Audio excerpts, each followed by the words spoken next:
We are continuing our marathon coverage of the mega G20 event that is taking place in the national capital. Viewers, to remind you all, a consensus has been established regarding the Delhi Declaration. It seems to be going very well till now, and we're tracking some breaking updates.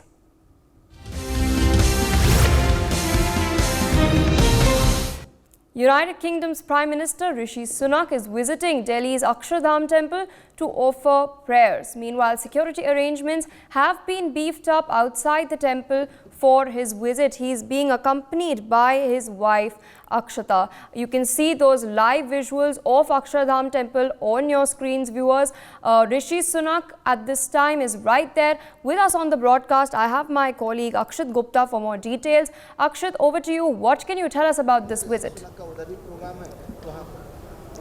Well, of course, if I just tell you what actually transpired on the day one of the summit, well, one of the mega and most high-profile summits, which is taking place in September. After months of speculation, a joint consensus has been forged about the new Delhi Declaration, and of course, on the contentious, those Ukraine paragraphs also, which actually were written last year in the Bali G20 summit in Bali in Indonesia. And I must also tell you, in a major breakthrough, African Union has also been included in the G20 group. So of course, which comprises of 55 nations. And I must also tell you one more development, that global biofuel has also been alliance has also been introduced by the Prime Minister Narendra Modi. So of course, a lot of developments took place on the day one of the G20, and it has perhaps set tone for further deliberations and discussions. Indeed, Akshit, I have taken the viewers to this. Akshit, I have taken the viewers to this, but we are getting live developments, and we are seeing live visuals from Akshardham temple in Delhi. Rishi Sunak, the UK Prime Minister, is right there with his spouse. Can you give us certain more details about that? Of course. As we are getting to know and we are learning that the UK Prime Minister Rishi Sunak has visited the Akshardham temple with Akshata Murthy.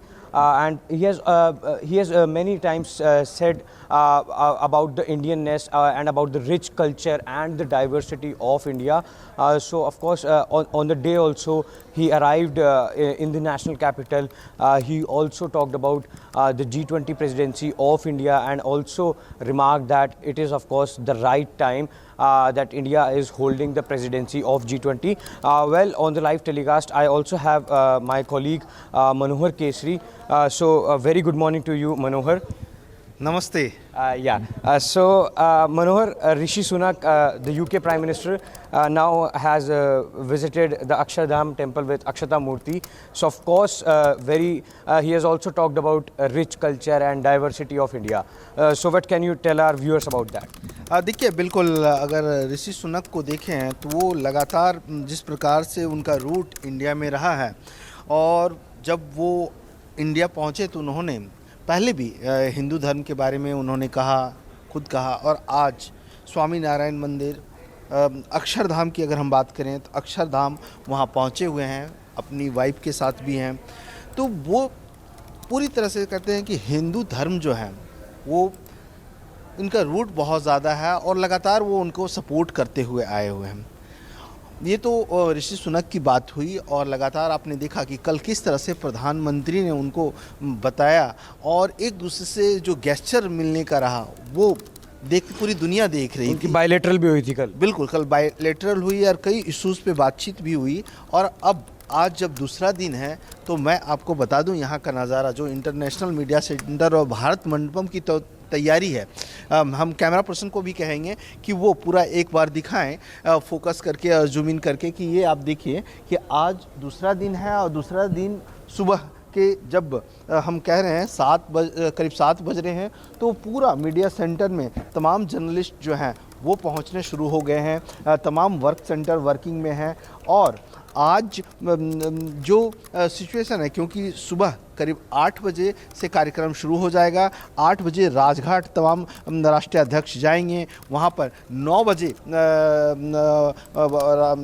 राष्ट्रपिता महात्मा गांधी को श्रद्धांजलि देंगे, Ritz होगा और उसके बाद एक live जो है लाइव परफॉर्मेंस होगा, उसे सारे राष्ट्राध्यक्ष देखेंगे और उसके बाद वहाँ से वो सीधे यहाँ पर भारत मंडपम पहुँचेंगे। तो एक बार फिर आप जूम इन करके दिखाएं कि जो हमारा कल्चरल है, जो हमारे हेरिटेज हैं, उन सब चीज़ों को यहाँ पर दिखाया गया है। और आज जो सम्मेलन होगा, जो समिट होगा, वो कहा जाए कि वन फ्यूचर को लेकर के होगा। आखिरकार भविष्य हमारा क्या है। यहाँ आप देख रहे हैं कि जिस प्रकार से पूरी हिस्ट्री है, जिस प्रकार से मदर ऑफ डेमोक्रेसी है, उसका जिस प्रकार से यहाँ पर फिल्मांकन किया गया है, जिस प्रकार से बताया गया है, वो सारी चीज़ें होगी। और जो हमने कल डिस्कस किया, वन अर्थ, वन फैमिली अक्षित, और आज one future. Of course, Manohar, I would also want to understand because one of the momentous and historical development has also taken place yesterday because African Union, which comprises of 55 nations, has also been included in the group of 20, perhaps one of the largest groups in which a plethora of discussions actually take place on some of the pressing issues. So how important is it for India and the whole world? देखिए, बिल्कुल अगर हम देखें कि कल जो productivity रही है, ये पहला इस तरह का सम्मेलन है पूरी दुनिया में। जो 17 पीछे हो चुका है, उनमें से आज सबसे सक्सेसफुल ये सम्मेलन रहा है। 73 इश्यूज़ को लेकर के जिस प्रकार से बातचीत हुई है और उस पर सभी लोगों ने अपनी हामी भरी है, वो काबिल तारीफ़ है। क्योंकि अब आप लास्ट ईयर बाली को अगर आप देखें तो वहाँ पर मात्र अराउंड 27 इश्यूज़ को लेकर के ही चर्चा हुई थी। और जहाँ तक अफ्रीकन कंट्रीज़ का सवाल है, क्योंकि 55 कंट्रीज़ हैं जो 40% पॉपुलेशन से दुनिया का है। तो जब लास्ट ईयर बाली में प्रधानमंत्री नरेंद्र मोदी गए थे और इंडिया को प्रेसिडेंसी सौंपी गई थी, तो उस दौरान वहाँ के राष्ट्रपति ने कहा था, अफ्रीकन राष्ट्रपति ने कि क्या हमें भी अमेरिका और सुपर पावर कंट्री के साथ बैठ करके या यूरोपियन कंट्री के साथ बैठ करके बातचीत करने का मौका मिलेगा, क्या हम भी G20 के पार्टनरशिप होंगे। और अब देखिए, प्रधानमंत्री नरेंद्र मोदी ने कहा था कि हम पूरी तरह से कोशिश करेंगे और ऐसा हो करके रहेगा। और कल जिस प्रकार से उन्होंने गले लगाया और अफ्रीकन राष्ट्रपति को, और उसके बाद कहा कि अब हम G20 नहीं G21 कंट्रीज़ हो गए। और इसका फ़ायदा साफ तौर से है कि अब हमारे साथ उनका व्यापार होगा और अफ्रीकन कंट्रीज़ भी आप देखें तो अमेरिका, यूरोप कंट्री के साथ एक साथ बैठ करके डिस्कस करेंगे। और इसका सबसे बड़ा फ़ायदा जो है कि जिस प्रकार से चीन का मोनोपोली रहा है या पश्चिमी यूरोपियन कंट्रीज़ का मोनोपोली रहा है कि आप लोन दो और अफ्रीकन कंट्रीज़ को यूटिलाइज़ करो, तो ये मोनोपोली चीन का भी टूटेगा। Of course, very rightly stated by Manohar also, and perhaps one of the priorities of India also during the whole G20 summit, portraying itself as a voice to the global south. So of course, that has perhaps also taken place, and a lot of deliberations are also going to take place today also. But one momentous and very proudly announced by Prime Minister also, adopting the New Delhi Declaration, the G20 New Delhi Declaration, of course, with a consensus of 100% on all the 83 paragraphs, and even over the paragraphs on the Ukraine, which have already been contentious in the last G20 summit in the Bali also, Manohar. So of course, so what can you tell about that? Because last time we saw that in Bali, in Indonesia, a joint consensus could not be reached, but this time full 100% consensus on 83 paragraphs. So a proud moment for India. बिल्कुल इस क्षण को कभी नहीं भूल सकते, क्योंकि आप देखेंगे लास्ट ईयर जिस प्रकार से यूक्रेन और रसिया के वार को लेकर के वहाँ पर जब जॉइंट डिक्लेरेशन की बात हुई थी, वो नहीं हो पाया। और कल भी जिस प्रकार से चर्चाएं थी मीटिंग शुरू होने से पहले, क्या ज्वाइंट डिक्लेरेशन होगा, घोषणा होगी नहीं होगी, प्रस्ताव पास होंगे या नहीं होंगे, क्योंकि जिस प्रकार से चाइना ने डिच किया, उसके राष्ट्रपति इंडिया नहीं आए। और उसके बाद आप देखिए कि प्रधानमंत्री नरेंद्र मोदी ने अध्यक्षता की शुरुआत कल की और उसके कुछ देर के बाद ही उन्होंने घोषणा की कि हम पूरे प्रस्ताव को लेकर के एक संयुक्त रूप से ज्वाइंट तरीके से हम पूरी तरह से इसे घोषणा करते हैं और सभी की सहमति बनी। जो बाइडेन ने भी इसकी तारीफ की है, उन्होंने कहा Even the Russian president didn't come. Yes बल्कि उन्होंने रशियन प्रेसिडेंट्स ने अपनी स्थिति वहाँ पर बताई कि हमें अभी कंट्री में क्या हालात हैं उसे लेकर के उन्होंने। लेकिन जब आप देखेंगे कि जो ज्वाइंट डिक्लेरेशंस में पॉइंट्स हैं, उस पॉइंट्स में जब यूक्रेन वार का बात हुई तो रसिया का जिक्र रिटन तौर पे नाम पे नहीं है। तो ये सारी चीज़ें जो है सो पहले से कहा जाए कि पूरी तरह से होमवर्क तैयार था पीएम नरेंद्र मोदी का, और उन्होंने जिस प्रकार से सभी राष्ट्रों को एक साथ लिया, जिस प्रकार से अफ्रीकन कंट्रीज़ को एक साथ ले करके एक टेबल पे, देखिए इसी तरह के वहाँ पर टेबल थे और जो समिट हॉल है वो भी देखने लायक था। तो उसे लेकर के प्रधानमंत्री ने सबसे अहम सहमति बनाई और कहा कि कोविड के बाद जो है ना हमने नई सीख सीखी है और उस सीख के बाद ही हमें आगे बढ़ना पड़ेगा। इसीलिए पहले वन अर्थ, फिर वन फैमिली पे बात हुई और आज वन फ्यूचर क्या होगा, क्या हम पीस तैयार करने वाले हैं, इसे लेकर के चर्चा होगी और उसके बाद फाइनल इस थीम पर जो है सो एक मुहर लग जाएगी। Of course, very rightly said, because this joint statement has perhaps also changed the stance, and of course sent a signal also. As it was deciphered earlier by the European Union, the G7 countries. So of course a very proud moment, as said by the Prime Minister Narendra Modi also. But very interestingly, Manohar, earlier also we saw a political slugfest over the issue of Bharat. And yesterday, when the Prime Minister was addressing, making the opening remarks before the session, before the deliberations, his nameplate in front of him said Bharat. So what kind of signal does that send to the whole world and of course the India? देखिए बिल्कुल message clear है। मैं अपने camera person को कहूँगा कि कुलभूषण जी आप दिखाएं कि ये इस बोर्ड को आप देखिए, ये जहाँ पर इंटरनेशनल मीडिया सेंटर है ना, यहाँ क्या लिखा हुआ है, G20 भारत 2023 इंडिया, वसुधैव कुटुंबकम। जब हम वसुधैव की बात करते हैं, कुटुंब की बात करते हैं, तो जब घर में जाते हैं तो एक फैमिली की तरह बातचीत होती है, ना कि आप इनफॉर्मल तरीके से बात करते हो। घुल मिल करके घुलेंगे जब अपनत्व की भावना आएगी। तो आप जब प्रधानमंत्री अभी इंडोनेशिया गए तो उसी में the prime minister of Bharat, और उन्होंने बता दिया कि हमें किसी चीज़ में संशोधन करने की ज़रूरत नहीं है, हमारा देश का नाम है, अंग्रेज़ों ने दिया था। Even the dinner invite was sent by the President of Bharat. Yes, sure, president of Bharat. बिल्कुल, तो ऐसी स्थिति में कहा जाए अब पूरा ही भारत है, सिर्फ इंडिया में नहीं, सिर्फ दिल्ली में नहीं, भारत मंडपम नहीं, पूरी दुनिया में। तो ऐसी स्थिति में प्रधानमंत्री नरेंद्र मोदी ने जिस तरह से अध्यक्षता की है, तो इससे साफ है कि हम जो है सो अपना फ्यूचर ब्राइट कर चुके हैं इस समिट का, और हमने कर दिखाया है। जैसे आप CWG कॉमनवेल्थ गेम्स में हमने किया था, उससे भी बेहतर, क्योंकि इस तरह का मौका बहुत कम मिलता है। आपके देश में आप समझ सकते हैं 40 से ज़्यादा कंट्रीज़ के लोग हैं, जिसमें से 20 जो हैं सो G20 के हैं, उसके बाद 9 स्पेशल इन्वाइटी हैं अदर कंट्रीज़ के, और उसके बाद आप देखिए 14 जो है इंटरनेशनल ऑर्गेनाइजेशंस के हेड्स आए हुए हैं। तो आप समझ सकते हैं कितना बड़ा ये मौका था और हमने उस पे एक सक्सेसफुल मोहर लगा दी है। Of course, very rightly stated by Manohar, because it is one of the biggest multilateral events taking place in the national capital for the first time. Because I must tell you, just to give you a little bit perspective also, no country, be it about the G20 presidency, no country has ever mounted presidency with such enthusiasm, with such excitement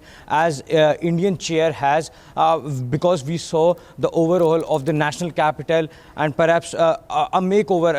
I must say, and G20 is more than an economic platform. It is crucible where the global governance is headed. Manohar, one of the last points I also want to deliberate upon, because the Prime Minister yesterday also announced about the Global Biofuel Alliance, and he has time to time emphasized on inclusivity, of course, and also said that there should be net zero emissions when it comes to airport, also when it comes to railways also, because recently we saw that the redevelopment project of many railway stations was also inaugurated, in which he said that we are set to achieve net zero emissions by 2030. And even the Union Minister Hardeep Puri also said that we are trying to blend ethanol with petrol up to 20% capacity.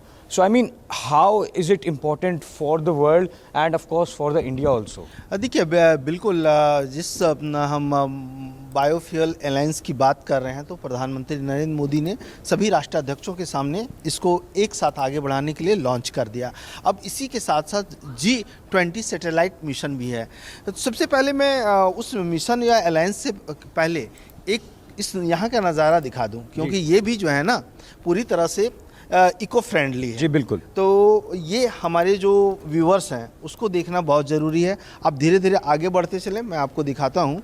ये आप देखिए, यहाँ पर जो भी चीज़ें लगाई गई है ना वो नॉन प्लास्टिक है, और जो हैं उसमें एक जो स्टैंडर्ड पैरामीटर्स होते हैं उसका इस्तेमाल किया गया है ताकि आपको दिक्कत नहीं। सबसे पहले एक छोटा सा एग्जांपल्स मैं दिखाता हूँ। देखिए ये इस फ्रीज के अंदर जो बोतल रखी हुई है, चाहे वो वाटर बोतल हो या फिर जूस की बोतल्स हो, मैं किसी कंपनी के बारे में नहीं बताऊँगा, लेकिन एक यूनिक आप देखिए, ये आपको लग रहा होगा कोई बेवरेज हो, लेकिन ये बेवरेज नहीं है, ये पानी है। और इसका जो है ना, ये आप देखिए, ये बोतल जो है सो इको फ्रेंडली है, डिस्पोजेबल है, मतलब ये यूनिक चीज़ें हैं। तो इसका यहाँ पर G20 से ध्यान रखा गया, काफ़ी फोकस दिया गया है। बिल्कुल। उसके बाद अब यहाँ की चीज़ें देखें, या आप तमाम जो लाइट फूड्स खाते हैं उनमें से ये सब चीज़ें देखिए, ये भी आपका कागज़ का रेडीमेड चीज़ें होती हैं। बिल्कुल नहीं, ये रिसाइकल जो बॉक्स है ना, रिसाइकल है, प्लास्टिक के नहीं है। तो इसका काफ़ी ध्यान रखा गया है। अब देखिए, अब हम आते हैं क्लाइमेट चेंज या इन्वायरमेंट को लेकर के, जिसे लेकर के बायोफ्यूल्स अलायंस का गठन हुआ है, उसकी लॉन्चिंग हुई है। उसमें साफ तौर से कहा गया है कि इंडिया इसमें कई आगे निकल चुका है। केंद्रीय मंत्री गडकरी लगातार उस तरह के व्हीकल्स को लॉन्च कर रहे हैं, क्योंकि अगर पेट्रोल और डीजल में हम एथेनॉल का इस्तेमाल करते हैं तो कार्बन इमिशन भी ये प्रूवन है, मतलब ये सिद्ध हो चुका है। दिल्ली की सड़कों पर गाड़ियां दौड़ रही है, पूरा वर्ल्ड भी इसे मानता है। तो ऐसी स्थिति में आज जो चीज़ें हुई है, कल जिस प्रकार से समिट में बातचीत हुई है, तो इसका दिखेगा असर। और भारत जो है डीजल और पेट्रोल पे जो हम किसी पे डिपेंड है ना, वो हम पूरी तरह से आत्मनिर्भर होंगे, और इससे जो है सो आत्मनिर्भरता और बढ़ेगी, और हम जो है सो इन्वायरमेंट और इको फ्रेंडली की ओर आगे बढ़ेंगे। Of course, very rightly stated by Manohar on a plethora of issues, because very historic, momentous deliberations were made yesterday during the sessions of the G20 summit. Of course, PM Modi also held bilateral meetings yesterday with the UK Prime Minister, as I tell you, and of course deliberated on a lot of issues. And as we saw in the morning also, that the UK Prime Minister Rishi Sunak has also visited Akshardham Temple. And I must also tell you that of course during the whole G20 summit, the emphasis has been led on inclusivity, accelerated growth, resilient growth and action-oriented growth, because that's what being said by Amitabh Kant also, the G20 Sherpa. And of course yesterday also in a media briefing we heard the Union Minister Nirmala Sitharaman also saying that India's presidency has walked the talk. So of course a very positive remark by all the Union Ministers, hailing the presidency of India, of course, because when it comes to globally also portraying itself as a voice of the global South, and of course as African Union has also been included in the group of 20. So of course it remains to be seen, because today also one important agenda is going to be put forth on the table, which is one future, because at the time of chaos and crisis, because the last time also we heard, remember Prime Minister saying that the presidency has come amidst the chaos and crisis. because after the COVID-19 pandemic also the whole world has been shaken and there are price pressures, there is of course unemployment, so it is important for all to have the equitable resources and of course for the vulnerable. So of course it remains to be seen as to how it actually pans out when it comes to the discussion on One Future. Yes, Pia, back to you. Indeed, Akshit, stay on because I have one last question to ask you. This is of course regarding a rather crucial bilateral that is slated to take place. Prime Minister Modi is set to meet French President Macron, who is in India for the G20 summit. I'd also like to remind my viewers on that note that France is also one of the key participants in the India, Middle East, Europe economic corridor. Akshit, what can we expect from this today? And there are also other pull-aside meetings with Canada, Comoros, Turkey, UAE, South Korea, Brazil and Nigeria. So it seems as if the Prime Minister's schedule is jam-packed. What can you tell our viewers about all of that? Prime Minister has already led his agenda in which he is going to hold the 15 bilateral meetings, and of course 7 are going to be held today, and he has already held the other meetings in the past 2 days. Of course he is going to meet today over the lunch with President Emmanuel Macron, and if I must tell you, one of the most important agendas is going to be of the EU corridor. So of course, Manohar, that's going to be one of the important agendas which the Prime Minister is going to discuss with the French President Macron. So I mean, how can it be important globally and I mean for the whole world? देखिए बिल्कुल कहा जाए कि न देश के लिए बल्कि दुनिया के लिए इम्पोर्टेंट इस लिहाज से है।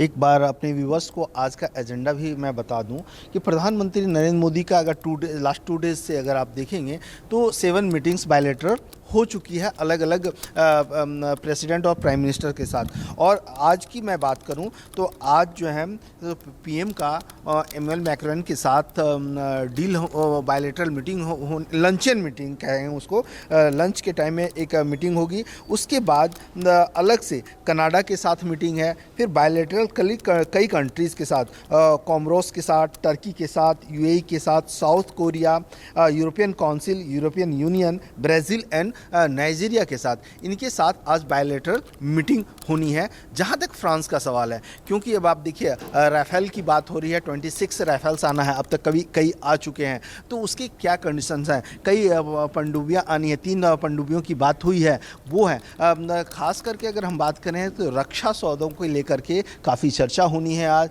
उस पर डील कहाँ तक आगे बढ़ी है, क्योंकि सबकी नज़रें उस पर टिकी है, खास करके अमेरिका की भी नज़र है, जो बाइडेन भी यहाँ पर हैं, तो ये सारी चीज़ें रहेगी। और आज सबसे बड़ी बात है कि फ्यूचर कोर्स कैसे तैयार किया जाए, किस प्रकार से हम आगे बढ़ें, उस पर आज एजेंडा तय होनी है।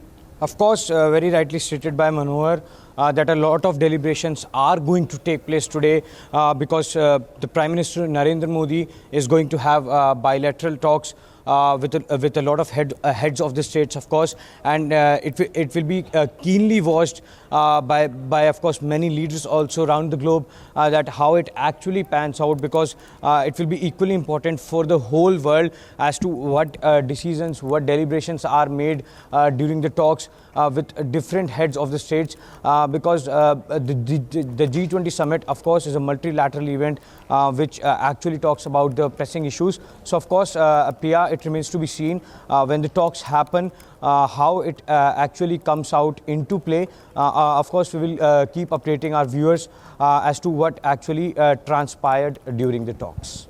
Indeed, Akshit, with that, I would like to thank you as well as Manohar for joining us and giving our viewers all those updates as to what has taken place yesterday and what we can look forward to today. For more such videos, subscribe to the NewsX YouTube channel, hit the bell icon.